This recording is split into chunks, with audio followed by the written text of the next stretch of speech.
After our argument, my daughter made me some coffee.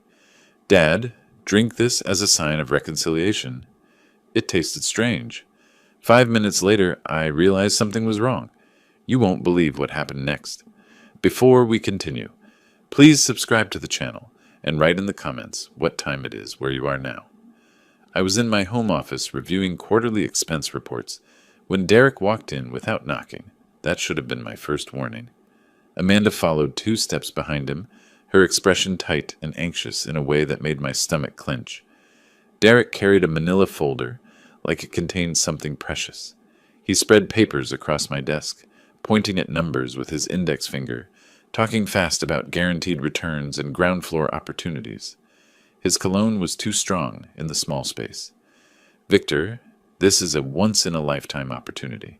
45,000 gets us in on the ground floor.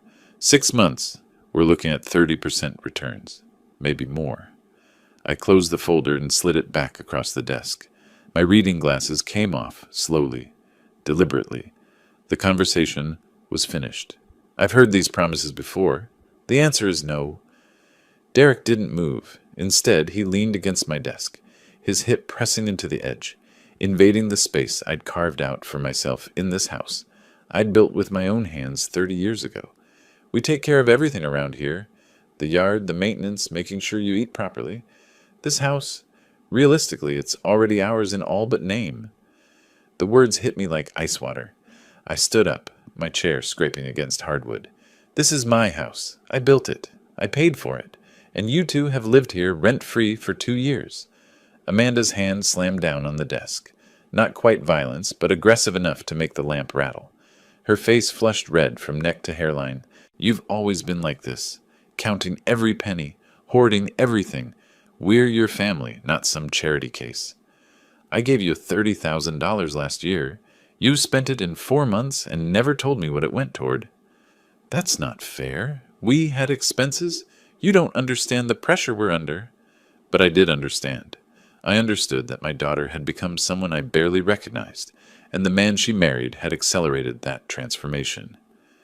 Derek's hand moved to Amanda's lower back, controlling, guiding her toward the door. The gesture was possessive in a way that made my skin crawl. Mom always said you loved that business more than us. I guess money is all you ever really cared about. She'd be ashamed of the man you've become. I kept my voice quiet, steady.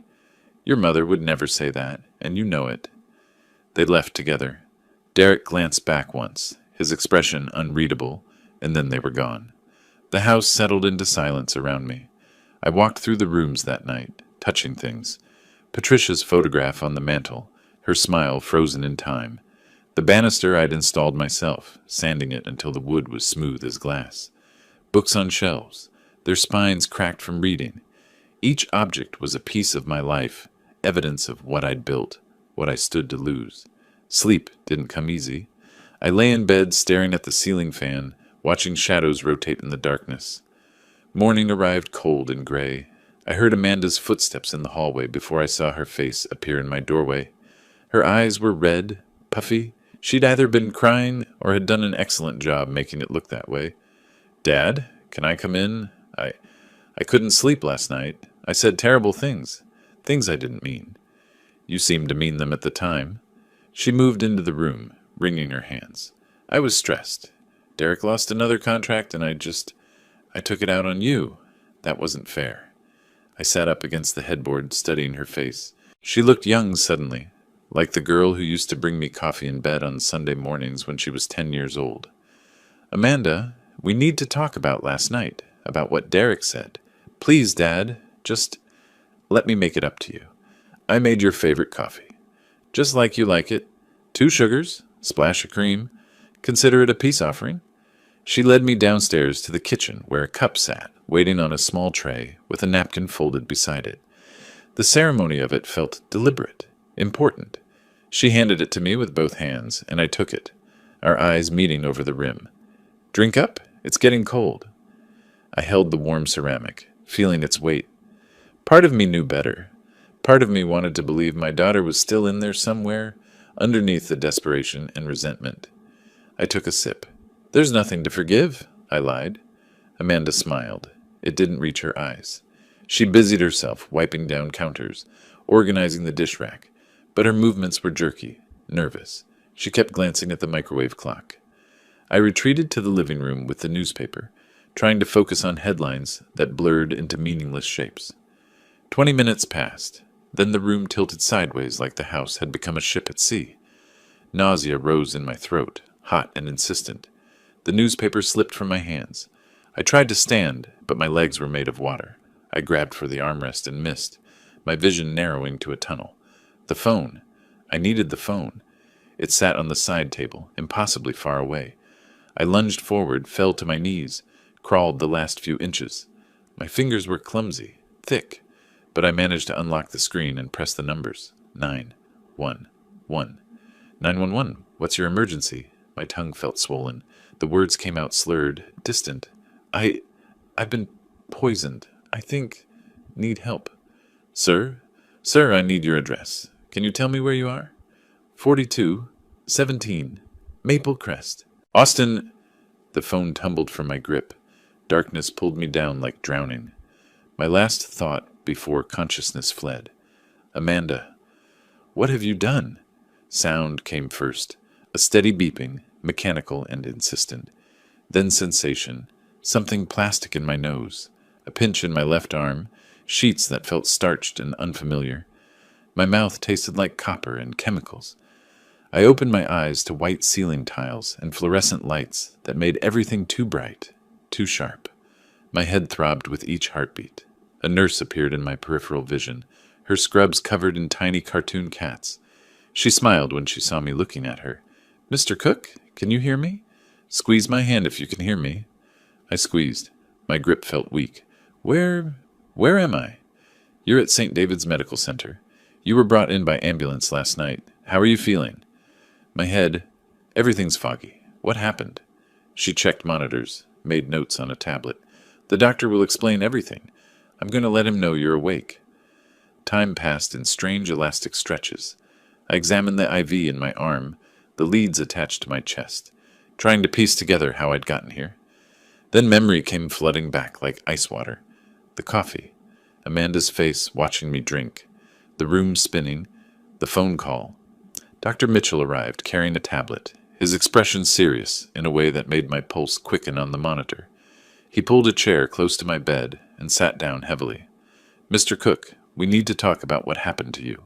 He turned the tablet so I could see the screen. Numbers, charts, medical terminology that meant nothing to me. His pen pointed at specific values. Your blood work came back with some concerning findings. I need to ask you directly. Did you take any sedatives yesterday? Sleeping pills? Anxiety medication? No, I don't take anything like that. Just blood pressure medication. That's what I thought. He tapped the screen. See this number here? That's 3 times the therapeutic dose. Mr. Cook, your blood shows high levels of benzodiazepines and diphenhydramine. Someone put these in something you consumed. The words hung in the air between us. I heard them, understood them individually, but together they formed something impossible. What does that mean? It means this wasn't an accident. The combination, the dosage, this was deliberate. Mr. Cook, this was attempted poisoning. My hands clenched the bedsheet. I closed my eyes and saw Amanda handing me the coffee. Her smile that didn't reach her eyes. The way she'd watched the clock. My jaw tightened until my teeth ached. That's not possible. Who would... But I knew. Dr. Mitchell saw it in my face. Do you know who might have done this? His voice was gentle but firm. Hospital protocol requires reporting suspected poisonings. I hesitated. The words stuck in my throat. How do you tell a stranger that your own daughter tried to kill you? Dr. Mitchell read my silence like a book. Family? He asked quietly. I nodded barely. I'm required to report this. Attempted poisoning is a serious crime. Wait, can you give me some time? I need to be absolutely certain before I make accusations. Mr. Cook, someone tried to kill you. I know, but if I'm wrong about who, I need to think clearly. Please, 24 hours. He studied me for a long moment, then flipped through screens on his tablet. I'm documenting everything. The timeline, the blood work, this conversation. If you change your mind, or if anything else happens... He left the threat unfinished. You're lucky you called 911 when you did.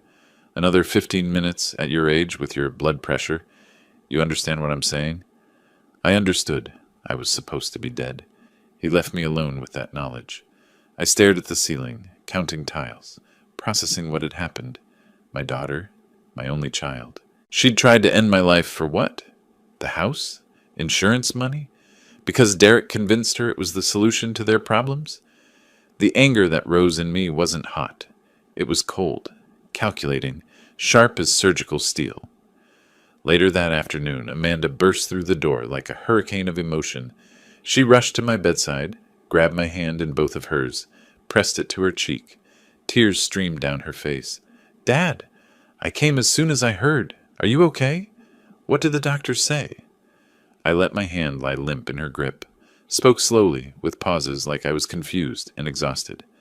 "Amanda, I'm all right, just confused about what happened. You collapsed. I found you and called 911. Well, the paramedics were already there, but I was so scared." Derek stood behind her, hands on her shoulders, but his eyes were on my face, scanning the monitors on the wall, the charts hanging at the foot of my bed. "Victor, did the doctors figure out what caused this? Was it your medication? We need to know so it doesn't happen again." "They're still running tests. Something I ate, maybe, or a bad reaction. But they must have some idea. Did they mention your heart?" I watched his face as I answered. "No, nothing definite. Just need rest." Amanda squeezed my hand tighter. When I mentioned something I ate or drank, her grip tightened involuntarily, just for a fraction of a second. Derek's eyes flicked to Amanda briefly. I caught both reactions, filed them away. This is my fault. If I hadn't gotten upset yesterday, if we hadn't argued, the stress probably triggered this. It's not your fault. The lie tasted like ash. But it is. I said awful things. I've been a terrible daughter. Can you forgive me? There's nothing to forgive. Derek leaned forward. Well, the important thing is you're okay now. You'll be home soon and we'll take care of you. The emphasis on those last words made my skin crawl. Yes, home soon. We'll make sure you're comfortable. Whatever you need. I appreciate that. Both of you. They stayed another 20 minutes, Amanda performing her grief and relief, Derek playing the supportive husband. When they finally left, I sat up straighter immediately. My weakness had been an act. I pulled out my phone, opened my notes app, and typed rapidly. Amanda. Hand tremor. Sweaty palms when I mentioned food, jot drink. Derek. Probing questions about diagnosis. Both visibly relaxed when I claimed confusion. They don't know what I know. The nurse returned to check my vitals. I asked for my tablet. That night, I didn't sleep. I searched for estate attorneys in Austin, reading reviews carefully. I needed someone aggressive, thorough, someone who specialized in estate litigation. The word weapon kept running through my mind. I wasn't looking for a lawyer. I was looking for a weapon. Amanda and Derek thought they could end my story. They thought I was just an obstacle between them and my assets. They'd tried to make me disappear. Instead, they'd created something far more dangerous. A man with nothing left to lose and everything to prove. They wanted to play this game. I'd play it better. Not with rage or grief, but with cold, methodical precision. They tried to end my life. I was going to dismantle theirs, piece by piece, until nothing remained but consequences. The monitors beeped steadily in the darkness. A heartbeat. A countdown. The hunt was about to begin. The discharge nurse wheeled me to the hospital entrance while Amanda hovered like a nervous bird, asking questions about medication schedules and follow-up appointments. I played my part perfectly, moving slowly, gripping the wheelchair armrests, letting confusion cloud my face when she asked if I understood the instructions. Derek brought his truck around. I noticed his hand trembling slightly on the steering wheel. The ride home was thick with unspoken tension. Amanda drove my car with Derek following in his truck, checking the rearview mirror every few seconds to catch my expression. I stared out the window, watching Austin slide past, but my mind was calculating. Tomorrow morning I had an appointment downtown. "Dad, are you comfortable back there? Should I adjust the air conditioning?" "I'm fine, just tired." Derek's voice came from the passenger seat, carefully casual. "The doctors really didn't say what caused it. Just a reaction? Something like that? Can't remember all the medical terms?" Amanda's response came too quickly. The important thing is you're okay now. Home looked the same. My house, built with my own designs, paid for with my own labor. Amanda had prepared my bedroom. Fresh linens, flowers on the nightstand, a water pitcher with condensation beading on the glass. The performance continued. She insisted I rest, brought lunch on a tray with a folded napkin. Derek checked in twice, his smile not quite reaching his eyes. I thanked them with appropriate weakness, watched them leave. Through the closed door, I heard their voices downstairs, muffled, urgent. Couldn't make out words, but the tone spoke volumes. Fear, anxiety, calculation. I waited until morning. Amanda left for her real estate office at 8:30. Derek drove off 20 minutes later for his supposed business meetings. I watched from my window until both vehicles disappeared, waited 5 more minutes. Then I moved to my car with none of yesterday's hesitation, my body responding with the strength I'd been hiding. Downtown Austin traffic was manageable at this hour. Davis and Associates occupied the 7th floor of a glass building near the courthouse. The receptionist led me through wood-paneled corridors, lined with law books and framed certificates. Margaret Davis's office smelled like leather and old paper. She was 58, gray-haired, sharp-eyed. She listened to my story without interrupting. The argument, the coffee, the poisoning, the hospital diagnosis, Amanda and Derek's transparent concern masking their terror. When I finished, she set down her pen and studied me. "Mr. Cook, what you're describing is attempted murder. Have you filed a police report?" "No. I want justice, not just punishment. I want them to lose everything they tried to steal." "That's a different kind of justice. It requires patience, planning." "I have patience, and I have something they don't. Time to plan properly." Margaret outlined Texas estate law with clinical precision. No forced heirship for adult children. Complete testamentary freedom. I could disinherit Amanda entirely, leave everything to charity if I chose, but we'd need documentation. Evidence. She slid a business card across her desk. "Brian Cole, former detective, now private investigator. Best in Austin for this kind of work." His office was less polished. Functional furniture, filing cabinets, computer equipment. Brian Cole was 45, weathered, cynical in the way cops and investigators become after seeing too much human ugliness. "You think your daughter tried to kill you for inheritance?" "I don't think. I know." He didn't flinch. "Financial background checks aren't cheap. We're looking at 2, maybe 3,000 for comprehensive workup. Whatever it costs. I need to know everything. Most people in your situation just want enough for divorce court or civil cases. You're building something bigger. I'm building an airtight case. When I move, I want no questions left unanswered." I gave him names, dates of birth, social security numbers, the credit card account I'd co-signed years ago. He estimated 2 weeks for the full picture. Whatever they're hiding, I'll find it. I stopped at the hospital records department on my way home. 200 pages documenting my near death, toxicology reports, physician notes, lab values. Dr. Mitchell's assessment was stark. Intentional poisoning with benzodiazepines and antihistamines in concentrations consistent with deliberate administration. I made 3 copies, one for Margaret, one for Brian, one for my safe deposit box. 2 days later, a security company van arrived. Amanda was at work, Derek was out. The technician was young, efficient, professional. "This is a pretty comprehensive system for a residential property." "I live with family members. I want to make sure my home is secure when I'm in my bedroom." The cameras were small, discreet, professional grade. Living room, kitchen, dining room. All legal in Texas, my property, common areas only. I tested each angle on my phone, adjusted positions, confirmed audio quality. Perfect. That night, I lay in bed monitoring the feed. Derek paced the kitchen, fist hitting the counter. Amanda sat at the dining table, head in her hands. I couldn't hear everything clearly, but fragments carried, "If he knows." "Too late now?" "We need that money." Each word confirmed what I already knew. 10 days after hiring him, Brian called. His voice was flat, professional. "Victor, the numbers are worse than you probably imagined. Total debt is approaching 200,000. I pulled out a notepad. "Break it down." "Derek has 95,000 in business loans from failed ventures, 48,000 in credit card debt, $37,000 owed to private lenders at 18% interest. Amanda has $32,000 in credit cards. Monthly payments exceed their combined income by about $4,000. How are they even making minimum payments? They're not. 3 accounts are delinquent. They're juggling credit cards to pay credit cards. Classic debt spiral. Send me everything, every document, every source. The financial report arrived by encrypted email that evening. I spread the pages across my desk, highlighting key figures.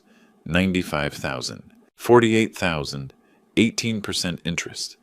The numbers told a story of desperation, of drowning, of people who saw me not as a father, but as a solution to problems they'd created themselves. They hadn't tried to kill me out of hatred. They'd tried to kill me out of necessity. To them, I was worth more dead than alive. The house valued at $850,000. My savings, my assets. Dead, I represented salvation. Alive, I was just an obstacle. I felt something cold and hard settle in my chest. Not heartbreak. That required an intact heart. This was something else. Clarity, purpose, resolve. Amanda knocked on my door around 9. "Dad, do you need anything? Can I get you dinner?" "I'm fine, honey. Just resting." "You've been in here all day. Are you sure you're feeling okay?" "Just need quiet." The hospital was exhausting. Hesitation in her voice. "Okay, but if you need anything, anything at all, I know where to find you." After she left, I opened my evidence folders. Medical records documenting the poisoning, financial reports showing their desperation, surveillance footage capturing their panic, legal documents from Margaret outlining my rights. I organized everything methodically, backed it up to cloud storage, created redundant copies. I wasn't the victim anymore. I was something else now, something patient and strategic and dangerous in ways they couldn't comprehend. They'd wanted to play for my estate, to eliminate the obstacles standing between them and financial relief. They had no idea what they'd actually created. A man who'd survived their worst, who knew their secrets, who held all the cards they thought they'd stacked in their favor. Tomorrow, I'd change my will, and then I'd show them what justice really looked like. Margaret Davis's conference room felt appropriately formal. Mahogany table, leather chairs, law books lining the walls. I sat at the head, flanked by strangers whose impartiality would prove my competence. Sarah Chen, the notary, checked her supplies. Robert Walsh and Linda Martinez, professional witnesses hired through Margaret's office, reviewed their role. Neither knew me, which was precisely the point. Margaret placed 3 identical documents on the table, each bound with blue covers. "Mr. Cook, do you understand that this document disinherits your daughter completely?" "I understand completely. That is my explicit intention. And you're making this decision of your own free will, without coercion or undue influence?" "Entirely my own decision, based on circumstances detailed in the attached memorandum." She read the key provisions aloud for the record. Her voice was steady, professional, but I heard the significance in each word. "I, Victor Cook, being of sound mind and body, do hereby revoke all previous wills and codicils. I leave my entire estate, including my residence at 42179 Maple Crest Drive, Austin, Texas, and all financial assets, to the Central Texas Veterans Support Foundation." Then the critical addition: "I specifically and intentionally make no provision for my daughter, Amanda Cook Thornton, for reasons detailed in the attached memorandum." The memorandum was 3 pages. Clinical, detailed, devastating. The argument about money, the coffee Amanda insisted I drink, the hospitalization, the toxicology report showing deliberate poisoning with benzodiazepines and antihistamines, my reasonable belief that Amanda and Derek attempted to end my life for financial gain. Medical records attached, dates, times, facts. Sarah Chen performed her verification. "Mr. Cook, I need to confirm your identity and mental competence. Do you understand what document you're signing?" "Yes. It's my last will and testament, revoking all previous wills. My estate goes to the Central Texas Veterans Support Foundation." "Are you under any medication that might impair your judgment?" "No, I'm completely clear-minded." I signed each copy slowly, deliberately. My signature was steady, no tremor, no hesitation. Sarah applied her notary seal. Robert and Linda signed as witnesses, confirming my lucid demeanor.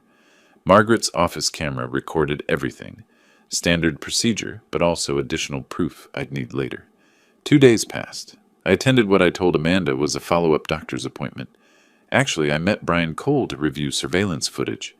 When I returned home mid-afternoon, I had mail and documents in hand. I walked through the front door, entered the kitchen, and placed everything on the counter, including the will folder, positioned with the law firm letterhead visible, corner exposed beneath other papers, not hidden, not forgotten, staged. I retreated to my bedroom and waited. Amanda arrived home an hour later. I heard her car, her footsteps, the refrigerator opening, standard routine. Then silence, the kind that precedes discovery. Through my surveillance feed, I watched her approach the counter, reach for water, notice the documents, freeze.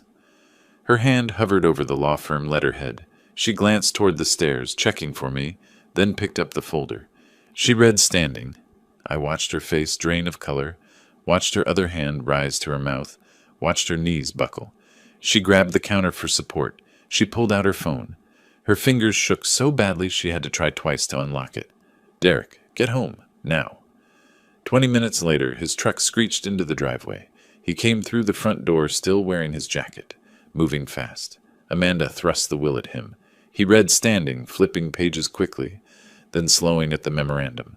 His jaw clenched. He set the document down with excessive care, like it might detonate. Their voices were low, urgent.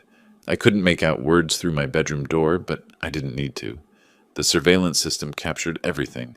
The knock came 10 minutes later. Controlled. Professional. Not aggressive. Not timid. I opened the door. Derek stood there, and I saw the moment he registered the change in me. No frailty. No confusion. Just level eyes and straight posture. Victor, we need to talk. Amanda found something disturbing. A will? There must be some mistake. There's no mistake. That's my new will, properly executed and filed. He tried reasoning first. They were family. They cared for me. This charity didn't even know me. When that failed, his tone shifted. You're making decisions that affect everyone in this house. Decisions based on... What? Hospital confusion? Medication effects? I'm making decisions based on being poisoned. The toxicology report was very clear. Benzodiazepines and antihistamines don't spontaneously appear in coffee. His mask cracked. You can't prove anything. You're an old man with health problems making accusations. Amanda appeared behind him, tears streaming. Dad, how could you think we'd hurt you? Because you did, and now you'll get nothing from it. Derek stepped forward, aggressive now. His finger jabbed toward my chest without touching. We'll contest this will. We'll prove you're not competent. We'll get doctors to testify you're paranoid. Delusional. I didn't move. Try it. I have evidence you don't know about. I have documentation you can't imagine. And I have time. Amanda dropped to her knees on the hallway carpet. Literally. Hands clasped. Theatrical and desperate. We owe $180,000. Without inheritance, we'll lose everything. Please. The number hung in the air. Confirmation she knew I knew. You should have thought of that before you tried to kill me for it. If you would just help us one more time. I'm done helping. I'm done being your solution. I'm done being your victim. Derek pulled her up roughly. We'll contest it. We'll sue. We'll make your life miserable. I nearly died. You already made my life miserable. Now it's my turn. You're a vindictive old man. I'm a man who survived attempted murder. Get out of my room. Amanda tried one more appeal. So that's it? Years of being your daughter, and you just cut me off? Years of being your father, and you just tried to end my life? Yes, that's it. Derek's hand clamped on her arm. Come on, he's not worth it. I stepped back, hand on the doorknob. No, Derek, I'm worth exactly $850,000, and you'll never see a penny of it. I closed the door, stood there listening to Derek's footsteps storming down the stairs, Amanda's sobbing following. The front door slammed. Through my window, I watched Derek's truck peel out, tires screeching on asphalt. Amanda left 10 minutes later. The house settled into silence. I returned to my desk, pulled up the surveillance footage on my computer. Their faces when reading the will. Derek's threats. Amanda's breakdown. her implicit admission about the debt. All recorded, time-stamped, backed up to cloud storage. I downloaded the files, sent copies to Margaret and Brian. Evidence, documentation, proof, first strike delivered, not impulsive, not emotional, calculated, strategic, cold. They wanted to fight. I'd give them a fight, on my terms, with my advantages. They'd tried to eliminate me for money. Now they'd watch that money disappear, untouchable, beyond their desperate grasp. Outside, dusk settled over Austin. The house was mine again, quiet and still. Tomorrow, I'd call Margaret about eviction proceedings. If they couldn't pay market-rate rent, they'd have to leave. But tonight, I simply sat in the silence they'd tried to make permanent, and I planned my next move. Brian Cole's call came on a Tuesday morning while I was reviewing surveillance footage from the previous night. His voice had that careful tone investigators use when delivering bad news. "Victor, we have a problem. Derek's been meeting with a psychologist named Lawrence Brennan." I set down my coffee. "Psychologist? For what?" "Not therapy. Brennan has a reputation. He writes diagnoses for whoever pays. I think Derek's trying to get you declared incompetent." The strategy was clear immediately. Invalidate the will by claiming I wasn't mentally capable when I signed it. Clever. Unethical, but clever. Can he do that? He can try. With a convenient diagnosis, they could petition for guardianship, challenge your will based on mental incapacity. I drove to Brian's office within the hour. He'd spread surveillance photos across his desk like evidence at trial. Derek entering Brennan's building, sitting in the waiting area, leaving with papers. Brian had pulled Brennan's history, lost hospital privileges 3 years ago after allegations of providing convenient disability diagnoses for insurance fraud. "He's basically a diagnosis for hire," Brian explained. Through my home surveillance system, I'd been noticing other signs. Amanda had visited Patricia Walters next door twice in the past week. Through the cameras, I'd seen them talking on Patricia's porch, Amanda gesturing, Patricia looking concerned. They were building a narrative. The confused old man, the worried daughter. I called Margaret Davis from Brian's office. "I need a comprehensive psychiatric evaluation, the most thorough one available." "Preemptive documentation," she said immediately. "Smart. I'll refer you to Dr. Patricia Hendricks, board-certified forensic specialist. If Derek tries to claim incompetence, we'll already have professional rebuttal." Dr. Hendricks's office was in the medical district, all neutral colors and abstract art. She was 61, gray-haired, skeptical in the way good psychiatrists are. "Mr. Cook, why are you seeking this evaluation?" "I want documentation that I'm of sound mind. My daughter is likely to claim otherwise." "That's unusual. Most people in your situation avoid evaluation." "Most people haven't been through what I've been through. I want the truth documented before lies can take root." The evaluation took 3 sessions over a week. Cognitive testing, drawing clock faces, recalling word lists, solving problems, mental status examination, life history interview. She was thorough, professional, probing. Exactly what I needed. Her report arrived via encrypted email. Mr. Victor Cook demonstrates full cognitive capacity, intact memory, logical reasoning, and appropriate judgment. He shows no signs of dementia, delirium, or any condition that would impair his ability to make legal or financial decisions. His concerns about family members appear reality-based, not delusional. The document was detailed, notarized, unassailable. I filed copies with Margaret, Brian, and my safe deposit box. Meanwhile, Brian intensified surveillance on Derek and Brennan. 3 days after my final session with Dr. Hendricks, Brian called again. "They're meeting tomorrow. Coffee shop on the outskirts. Strip mall location. Derek thinks it's private." We coordinated carefully. Brian positioned himself inside the coffee shop with his laptop and a tablet case containing professional directional microphone equipment. Texas is a one-party consent state, and I was authorizing the recording. I parked outside with clear view through the window. Derek arrived first, chose a booth in the back. Brennan came 5 minutes later, balding, rumpled suit, the look of someone whose ethics had been for sale long enough to show wear. They ordered coffee. Then Derek slid an envelope across the table. Through the window, I photographed the exchange.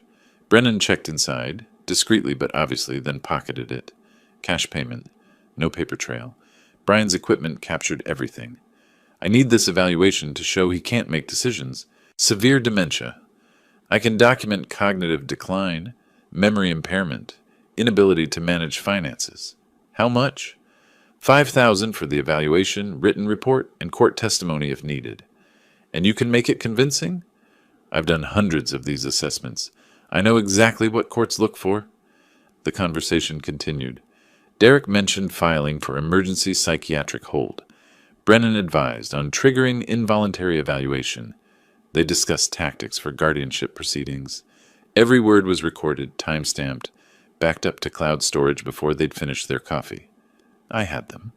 That afternoon, I invited Patricia Walters over. She came hesitantly, clearly uncomfortable.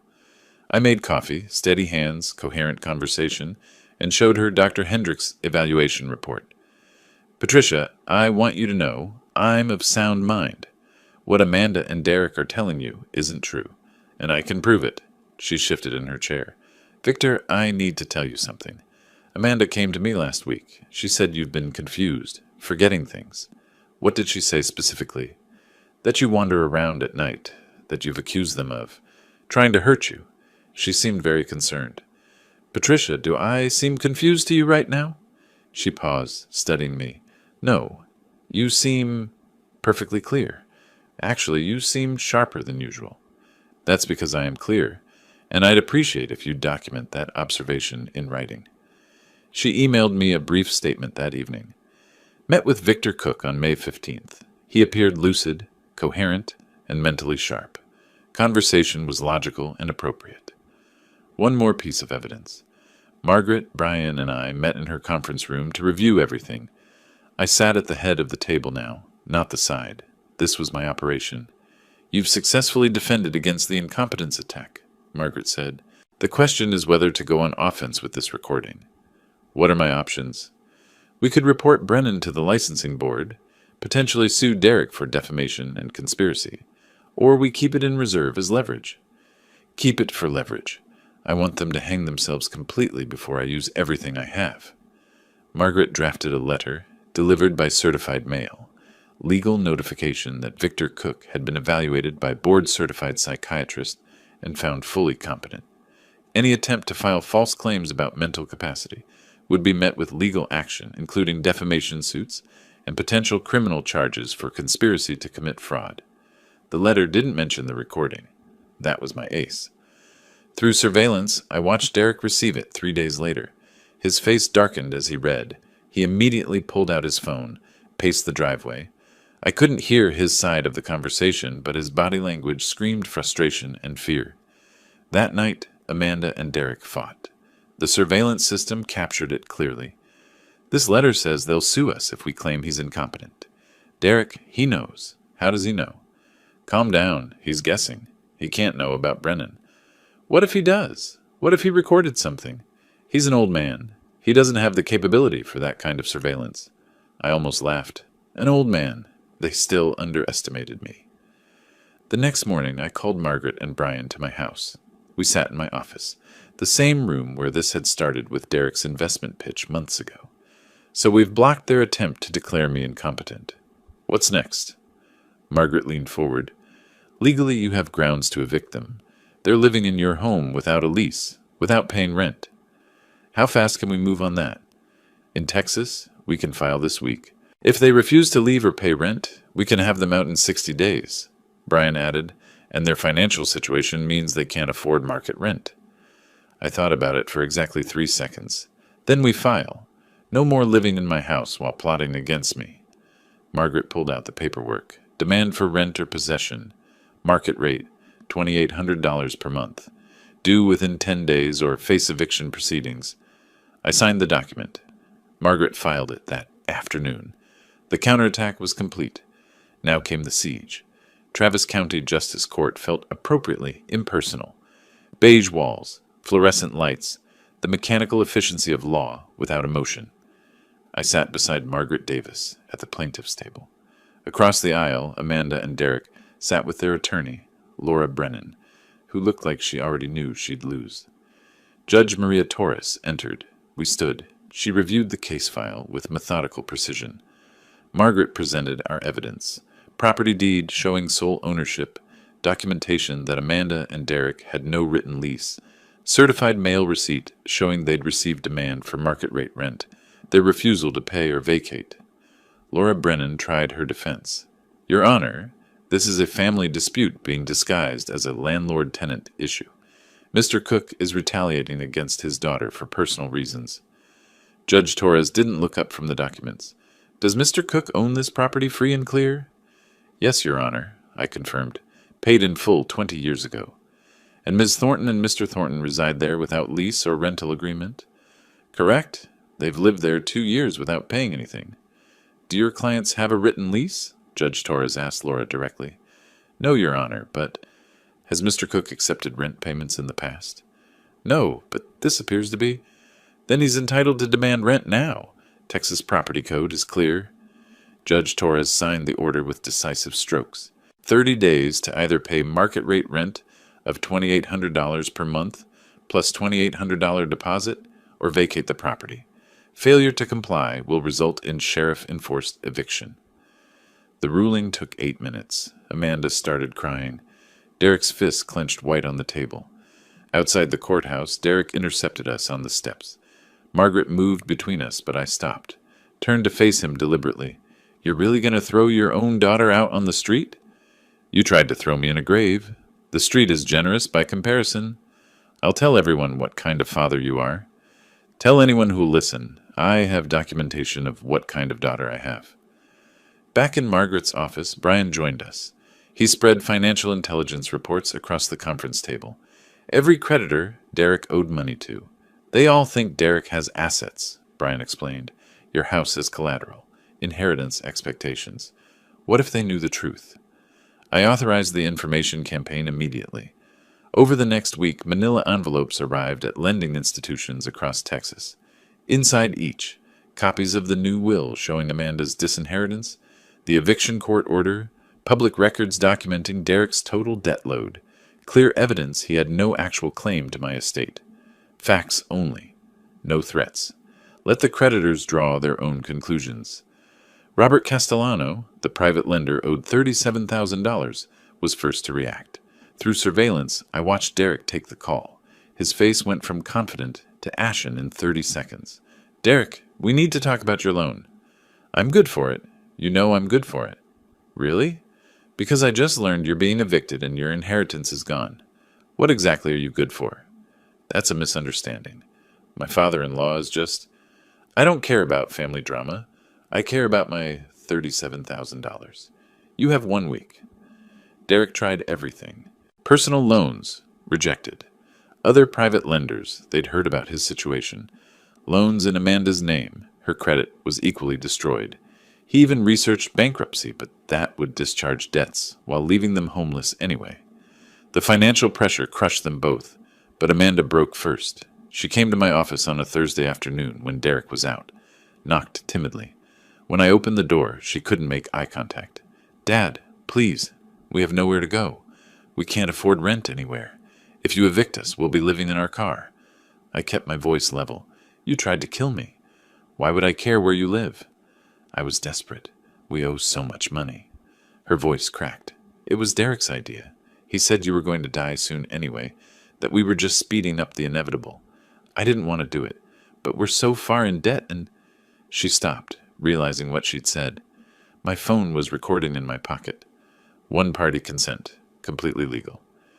Thank you for that admission, I said quietly. Her face drained of all color. Are you recording this? Yes. You just confessed to attempted murder. Through surveillance that evening, I watched Derek's reaction when Amanda told him. He exploded, not at me, but at her. You admitted it? You actually told him it was us? I didn't mean to. He was asking questions, and I just... You confessed. You actually confessed to attempted murder. Their relationship was disintegrating under pressure. They barely spoke after that. Derek was on his phone constantly. Amanda packed and unpacked boxes in cycles of indecision. On day 25 of the 30-day deadline, Margaret sent the final notice. You have 5 days to comply with court order or face sheriff-enforced eviction. Derek tried one last threat. He approached me in the kitchen, my kitchen, in my house. "If you go through with this eviction, I'll claim elder abuse. I'll tell authorities you're being neglectful, that you need oversight." I almost smiled. "I have a psychiatric evaluation proving my competence. I have surveillance footage showing your abuse of me. And now I have a recording of Amanda admitting you poisoned me. Please make those claims. Give me a reason to send everything to the district attorney." His face went slack. He finally understood how thoroughly outmaneuvered he was. 5 days, I said. Leave voluntarily, and I consider not pressing criminal charges. Force the sheriff to drag you out, and I send every piece of evidence I have to the police and prosecutors. The choice is yours. Day 29. I watched from my bedroom window as Derek loaded his truck. He slammed boxes, threw belongings carelessly. Amanda cried as she carried items to her car. Neighbors watched from their yards. The spectacle was impossible to hide. I felt no triumph, just cold satisfaction. They were being purged, but I wasn't done. The eviction solved one problem. Criminal charges would solve the rest. I picked up my phone, dialed Brian Cole. "Send everything we have to the district attorney's office. Medical records, surveillance footage, recordings, everything. It's time to finish this." 2 weeks after they left, I walked into the Travis County District Attorney's office with Margaret Davis and Brian Cole. We carried 3 boxes of organized evidence. Jennifer Morrison's office smelled like coffee and old case files. She was 43, sharp-eyed, with a reputation for prosecuting elder abuse cases. She gestured to her conference table. "Show me what you have." Brian arranged folders methodically.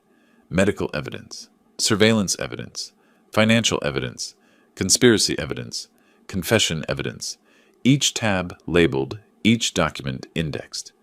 Jennifer opened the medical folder first. Toxicology reports, hospital records, Dr. Mitchell's assessment. She read slowly, professionally, but I saw her eyebrows rise. "This is extremely comprehensive for a civilian investigation, almost too comprehensive." "Is that a problem?" I asked. "It could be if anything was obtained illegally." She looked at Brian. "Walk me through your methods." Brian had anticipated this. One-party consent recordings, legal in Texas. Surveillance cameras in Mr. Cook's own home and common areas, legal. Financial records obtained through authorized investigation with proper documentation, legal. Everything was gathered by the book. Jennifer spent 20 minutes questioning the legality of each piece. Brian answered every challenge. Finally, she nodded. "All right, let's look at the medical evidence." She read Dr. Mitchell's report aloud. Benzodiazepine concentration 3.2 times therapeutic levels, combined with diphenhydramine at toxic doses. This combination in a 64-year-old male with hypertension could reasonably be expected to cause death. She looked up at me. "This isn't attempted poisoning. This is attempted murder." That's what Dr. Mitchell told me in the hospital. She moved to the surveillance evidence, video clips, audio recordings. She watched Amanda serving me coffee, her nervous movements afterward. She listened to fragments of conversations. "If he knows? Too late now?" Then Amanda's recorded confession. Jennifer played it twice. "It was Derek's idea. He said you were going to die soon, anyway. We needed the money. I didn't want to, but we're so far in debt." Jennifer paused the playback. "This is admissible. This is damning. And this is enough for arrest warrants." She called in Detective Maria Hernandez from Austin PD. Maria was 39, methodical, with the tired eyes of someone who'd seen too many family violence cases. Jennifer briefed her. Elder abuse, attempted murder, conspiracy. The victim did half our work for us. Maria interviewed me for 2 hours, taking detailed notes. She asked the same questions multiple ways, testing consistency. My answers never changed because they were true. Subject extremely credible, she wrote. Timeline consistent. Evidence supports narrative. 3 days later, Maria and Jennifer sat in Judge Michael Patterson's chambers with warrant applications. I wasn't present, but Margaret told me later.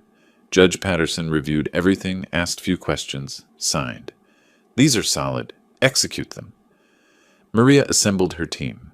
Brian had tracked Amanda and Derek to a budget motel on Highway 290. paying weekly in cash, living out of their cars. Maria planned an early morning arrest when suspects are least likely to flee. She called me at 6:30 a.m. on the day of the raid. "Mr. Cook, stay home. I'll notify you when it's done." I waited, drank coffee, watched the clock. At 9:15, my phone rang. "Mr. Cook, I wanted to inform you personally. Amanda Thornton and Derek Thornton have been arrested and charged with attempted murder and conspiracy. They're in custody at Travis County Jail." I thanked her, hung up, sat in my quiet house. No celebration. Just the exhale of breath I'd been holding for months. The bail hearing was next morning. Margaret drove me downtown. I sat in the gallery, invisible to them but present. Judge Sarah Mendoza presided. Amanda and Derek were brought in separately, both in orange jumpsuits. Amanda had lost weight, looked hollow. Derek stood rigid, defiant. Ada Morrison argued flight risk. Mr. Thornton was researching one-way flights out of state. They have no community ties, no employment, and face life sentences. The public defenders did their best. Community roots, no prior criminal history. Amanda's relationship to me? Judge Mendoza was unmoved. Bail is set at $500,000 each. Neither could afford even the 10% for a bondsman. They were returned to jail. Separate sections. No contact. The local news picked up the story that evening. Daughter arrested for attempted murder of father in inheritance plot. My name was withheld as the victim, but their mugshots were public record. Patricia Walters called. "Victor, if you need anything, testimony, support, anything, I'm here." "Thank you, Patricia. That means more than you know." That night, I stood in my kitchen, the kitchen where Amanda served the poisoned coffee. I'd repainted it since they left. Different color, clean slate. My phone buzzed. Text from Margaret. "Preliminary hearing next week. They'll likely waive it and go straight to trial. Are you ready?" I typed back, "I've been ready since I woke up in that hospital." I sent it, set down the phone. The wheels of justice were finally turning, and I wasn't their victim anymore. I was their prosecutor's star witness. Late August heat pressed down on Austin like a weight. I stood outside courtroom 3C at Travis County Criminal Courthouse, dressed in a conservative gray suit Margaret had helped me choose. "Looking credible," she'd said, "looking stable." Through the door, I heard the murmur of jury selection. 12 citizens who would decide my daughter's fate. Jennifer Morrison found me in the hallway. "Mr. Cook, you'll be called this afternoon. Remember what we practiced. Clear, factual, no emotion. Let the evidence speak." I nodded. I'd rehearsed my testimony for weeks. Opening statements began at 10 a.m. I sat in the gallery, watching. Jennifer stood before the jury. 7 women, 5 men, ages ranging from late 20s to early 70s. Teachers, engineers, retail workers, retirees. Ordinary people about to hear an extraordinary story. This is a case about greed, desperation, and betrayal. The evidence will show that Amanda Cook Thornton and Derek Thornton attempted to murder Victor Cook, Amanda's 64-year-old father, by poisoning him with a lethal combination of medications. Why? For inheritance. For money. For an $850,000 house they wanted immediately, rather than waiting for nature to take its course. She walked toward the jury box, made eye contact with each person. Victor Cook trusted his daughter. He let her live in his home. He supported her financially, and she repaid that trust by putting poison in his morning coffee. At the defense table, Amanda was crying. Derek sat stone-faced, taking notes. Robert Hayes, Amanda's public defender, took a softer approach. My client made terrible mistakes born of desperation and manipulation. She was under crushing financial pressure and the controlling influence of Derek Thornton. But attempted murder? The evidence will show a tragic accident, not intent to kill. Linda Vasquez, Derek's attorney, went aggressive. Derek Thornton is innocent. The evidence will show that Amanda Cook Thornton acted alone and has tried to implicate my client, to deflect her own guilt. They were already turning on each other. Dr. James Mitchell testified first. He explained the toxicology with clinical precision.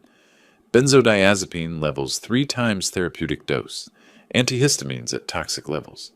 In my professional opinion, this combination in a man of Mr. Cook's age and health status would likely cause death. The victim survived due to prompt emergency response. Hayes tried to create doubt on cross-examination. Could these medications have been accidentally combined? The specific combination and dosage make accident extremely unlikely. This required knowledge and intent. They couldn't shake him. Detective Maria Hernandez walked the jury through the investigation. Photographs of medication bottles from the motel. Computer screenshots. Lethal dose benzodiazepines elderly. How long for poisoning to kill? Texas inheritance laws. Several jurors leaned forward, engaged. Brian Cole testified about surveillance. Defense objected to admissibility. Judge Morrison ruled immediately. Cameras installed in Mr. Cook's own home, common areas only, are legal in Texas. Objection overruled. Then they played the footage. Derek and Amanda in my kitchen, whispering, "If he knows." Too late now. Amanda stared at the defense table, crying. Derek's jaw clenched. Patricia Walters testified about hearing violent arguments, about Amanda later claiming I was losing my mind, contrasting with Patricia's observations of my clear competence. Then Amanda's recorded confession. The courtroom fell completely silent. "It was Derek's idea. He said you were going to die soon anyway. We needed the money. I didn't want to, but we're so far in debt." Her voice filled the courtroom, desperate, guilty, damning. At the defense table, Derek shot Amanda a look of pure fury. My turn came after lunch. I took the stand, raised my right hand, swore to tell the truth. Jennifer walked me through it. The argument, the next morning, the coffee. Amanda insisted I drink it. Within 20 minutes, I couldn't stand. The room was spinning. I managed to call 911 before I lost consciousness. Hayes cross-examined, trying sympathy. "Mr. Cook, do you love your daughter?" "I did, very much." "Do you love her now?" "I love the daughter I thought I had. But the person who poisoned me? I don't know who that is." He tried to suggest vindictiveness, changing the will, eviction. I changed my will after discovering she tried to poison me. That's not punishment. That's protection. Vasquez was more aggressive. "Isn't it true you hired an investigator to spy on my client?" "I hired security after someone tried to kill me. That's not spying. That's survival." I didn't break, didn't take the bait. Against her attorney's advice, Amanda testified. She cried, apologized, claimed she never meant real harm. "I love my father. I would never want him dead. Yes, I made the coffee, but I only put in sleeping pills." Jennifer destroyed her on cross. "Sleeping pills? But your internet searches included lethal dosages and combinations that cause death. Explain that." I was just curious. I didn't mean... You were curious about lethal combinations the day before you served your father coffee that nearly killed him? No answer. Derek denied everything, claimed Amanda acted alone. Jennifer played the recording of him discussing fake psychiatric reports with Dr. Brennan. The jury looked skeptical. Closing arguments were powerful. Jennifer was relentless. They tried to murder a 64-year-old man for money. They failed only because Victor Cook was strong enough to call 911. They showed no remorse until caught. This isn't a family tragedy. This is attempted murder for financial gain. The jury deliberated 7 hours. I waited, didn't leave the courthouse. Margaret sat with me quietly. Finally, verdict reached. We returned to the courtroom. Everyone stood. "Will the defendants please rise?" They stood. Amanda trembling, Derek rigid. The foreman was a 54-year-old engineer. His hands shook slightly. In the matter of State of Texas versus Amanda Cook Thornton, count 1, attempted murder, we find the defendant guilty. Amanda collapsed. Her attorney steadied her. Count 2, conspiracy to commit murder, we find the defendant guilty. Same verdicts for Derek. He stood motionless, face blank. Judge Morrison thanked the jury, set sentencing for 2 weeks. Bailiffs took them away. Amanda looked back at me, mouthed, "I'm sorry." I met her eyes, nodded once. Acknowledgement, not forgiveness. Outside courthouse steps, Margaret asked, "How do you feel?" I considered, "Like I can breathe again." Sentencing in 2 weeks, but the verdict was what mattered. Guilty. Both of them. Guilty. 2 weeks later, I returned to courtroom 3C for sentencing. The same wood paneling, the same Texas state seal, but everything felt different. The uncertainty was gone. The jury had spoken. Now came the accounting. Bailiffs brought Amanda and Derek in separately. Orange jumpsuits, handcuffs, ankle chains that made metallic sounds against the floor. Amanda had lost weight, looked a decade older than her 36 years. Derek stood rigid, jaw set, refusing to show weakness. Judge Morrison reviewed the case briefly. We're here for sentencing in the matter of State of Texas versus Amanda Cook Thornton and Derek Thornton, both found guilty by jury of attempted murder and conspiracy to commit murder. Probation officer Rachel Chen presented her reports first. Amanda: no prior criminal record demonstrates remorse. Participates in jail counseling. Derek: minimal remorse. Continues claiming innocence. Pattern of financial irresponsibility. Her recommendations were clear. Mid-range sentence for Amanda. Upper range for Derek. Jennifer Morrison stood to argue for the state. Your Honor, this was premeditated attempted murder of an elderly man by his own daughter and son-in-law for financial gain. They researched lethal dosages, administered poison, showed no remorse until caught. The state recommends 15 years for Amanda Cook Thornton and 18 years for Derek Thornton. Robert Hayes pleaded for Amanda. No criminal history. Crushing financial pressure. Derek's manipulative influence. She's already lost her father, her freedom, her future. Linda Vasquez had less to work with for Derek. She argued financial stress, claimed he was Amanda's accomplice rather than leader. The recordings proved otherwise. Her argument was weak, and she knew it. Then Judge Morrison invited me to speak. I walked to the podium. I'd written a statement, but didn't use it. The words came without script. Your Honor, on that morning when I drank the coffee my daughter made, I trusted her. Parents trust their children. That trust was my vulnerability. They exploited it, not just to steal from me, but to end my life. I gripped the podium edges, not from nervousness, but to ground myself. I survived by chance and quick action. They showed no remorse until they were caught. They tried to destroy my credibility, attempted to have me declared insane. This wasn't a moment of weakness. This was calculated, planned, executed. I paused, met the judge's eyes. I don't ask for revenge. I ask for justice proportional to what they attempted. My life. Amanda was given opportunity to speak. She stood trembling, tears streaming. Your Honor, I'm so sorry. I'm sorry to my father, to this court, to everyone I've hurt. I was desperate. I was stupid. I was wrong. I don't expect forgiveness. I just want my father to know I loved him, and I destroyed that love through my own actions. Derek's turn. His attorney had begged him to show remorse. He didn't. Your Honor, I maintain I had no knowledge of any poisoning. I've been convicted based on circumstantial evidence and my wife's false testimony. Judge Morrison's expression hardened. Derek had just made his situation worse. The judge took his time, reviewing documents in silence. Then he looked at both defendants. I've considered everything presented. This was a premeditated attempt to murder a vulnerable elderly man for financial gain. The violation of familial trust makes this particularly heinous. He turned to Amanda first. Amanda Cook Thornton, you are hereby sentenced to 12 years in the Texas Department of Criminal Justice, with eligibility for parole after serving half your sentence.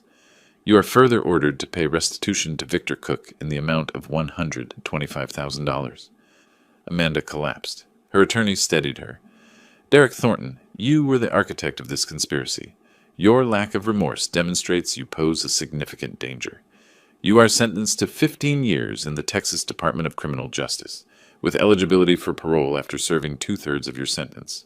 You are ordered to pay restitution to Victor Cook in the amount of $125,000. The gavel fell. Final. Irreversible. Defendants remanded to custody pending transfer to state facility. This court is adjourned. Bailiffs approached.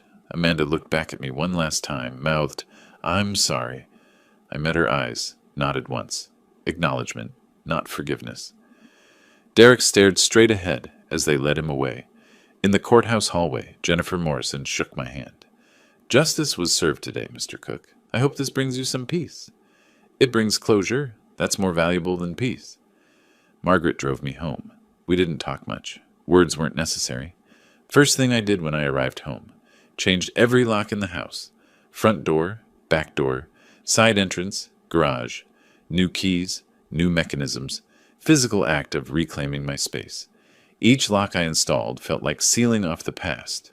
That afternoon, movers arrived, creditors exercising their rights to Amanda and Derek's belongings.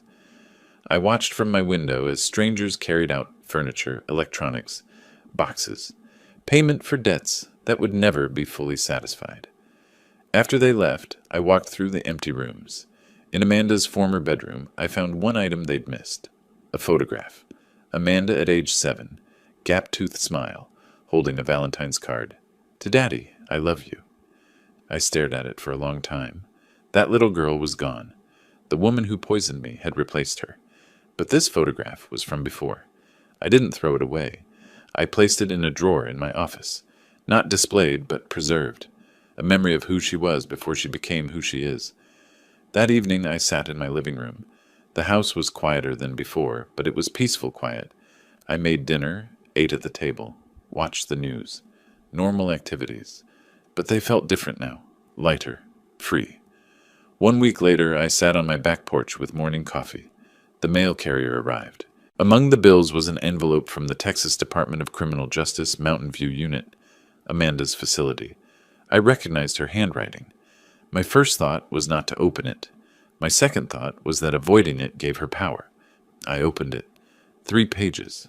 Blue ink. Tear stains visible on the paper. She wrote about prison, the routine, the boredom, the fear. She wrote about regret, specific memories from her childhood, times I was there for her. She wrote about understanding now what desperation made her do. She asked if I could ever forgive her, if I'd ever visit, if there was any possibility of redemption. She ended, "I don't expect you to respond. I don't deserve it. But I needed you to know that I finally understand what I did to you. I'm sorry, Dad. I'm so sorry." I read it twice. I didn't feel anger. I felt recognition. She was genuinely suffering consequences and genuinely remorseful. I folded the letter, placed it on the table. Later that day, I met Margaret for lunch. Downtown restaurant, quiet booth. I showed her the letter. "What do you want to do?" she asked. "I don't know. Part of me wants to forgive her. Part of me never can. Those aren't mutually exclusive. You can acknowledge her remorse without forgiving the act. You can have compassion for her suffering without forgetting she caused it." We talked about the house. I'd been considering selling it. Too many memories. Every room has echoes. Where would you go? Somewhere smaller. I don't need 3,000 square feet anymore. That afternoon, I drove to the Central Texas Veterans Support Foundation office. Small building, modest furnishings, walls covered with thank you letters from veterans. Sarah Martinez, the director, greeted me warmly. "I don't want to wait until I'm gone," I told her. "I want to start now." I propose selling my house and donating a substantial portion to the foundation. I want to fund a specific program, supporting victims of elder abuse and family violence, people like me who survive but need resources to rebuild. Sarah was moved. "Mr. Cook, we could create a named fund, help dozens of families." The next day, realtor Tom Bradford walked through my house with me. We discussed market value, timeline for sale. "This is a beautiful property," he said. "It was beautiful. It can be again for someone else." He showed me 3 condos. The third felt right. 1,200 square feet, 10th floor view of downtown Austin. Manageable, secure, no yard work, no memories. This one, make an offer. That evening I sat at my desk with Amanda's letter. I pulled out stationery, wrote a response. 1 page. "Amanda, I received your letter. I believe your remorse is genuine. I also believe the damage you did can't be undone. I'm not ready to visit. I may never be ready. But I acknowledge you're serving your time and facing consequences. I hope you use these 12 years to become someone better than the person who poisoned my coffee. That's all I can offer right now. Victor." I sealed it, addressed it to Mountain View Unit. Over the next few days, I decluttered methodically. Donations to charity, discarding items with bad associations, carefully packing what I wanted to keep. While packing my office, I found Amanda's childhood photo again. I looked at it for a long time. That 7-year-old with the gap-toothed smile. I carefully framed it, packed it with important documents. Not to display, but to keep. That little girl existed. She was real and loving. What happened later doesn't erase what came before. Patricia Walters invited me to a neighborhood dinner. I almost declined, but I accepted. The evening was surprisingly pleasant. Neighbors were kind, treated me normally. I realized I'd been so focused on justice that I forgot about life. This is what moving forward looks like. Small connections, normal interactions, rebuilding routine. 2 weeks after Amanda's letter arrived, Sarah Martinez called. Victor, the board approved the fund. We're calling it the Victor Cook Elder Justice Fund. Your donation will help abused victims with legal support, housing assistance, counseling services. I felt something I hadn't felt in months. Purpose. Not revenge purpose, but constructive purpose. Late September evening, I sat on my back porch one last time as owner of this house. September 28th. The sale was pending, the condo purchase in process, the foundation donation being structured. I'd mailed my response to Amanda. Brief, honest, without false promises. I'd made my peace with what happened. Not forgiveness exactly, but acceptance. They tried to kill me. I survived. They faced justice. I reclaimed my life. I thought about the past 8 months. The poisoning, the investigation, the trial, the justice, the aftermath. Amanda in prison, Derek in prison. My house being sold, my new condo, my charitable work ahead. I didn't feel happy. Happiness seemed too simple. I felt settled, complete. The coffee cup in my hand was almost empty. Coffee I made without fear. I stood, walked inside, washed the cup, turned off the lights. Tomorrow I'd meet with movers. Tomorrow I'd start packing for the new place. Tomorrow I'd take another step forward. But tonight I simply existed, a survivor. Not a victim, not an avenger, just a man who refused to let attempted murder define the rest of his life. I closed the back door, locked it with my new key, and headed to bed. The house was quiet. The future was uncertain, but it was my future, and that was enough. If you like this story, please like this video, subscribe to the channel, and share your impressions of this story in the comments. To listen to the next story, click on the box on the left. Thank you for watching.